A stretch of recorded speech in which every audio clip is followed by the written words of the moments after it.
kasi masyado mabilis yung pagpapakasal nila. Kaya nagagalit si Nanay Rose. Pinapakailaman mo. Relasyon niya ayaw mo. Ikaw. Ano ito? Ano ito? Ano ito?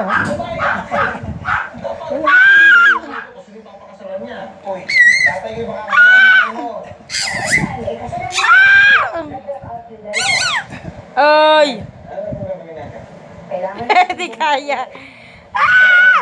dapat mapakita natin sa kanila na sinusuportahan natin Ay! sila. May sama ka?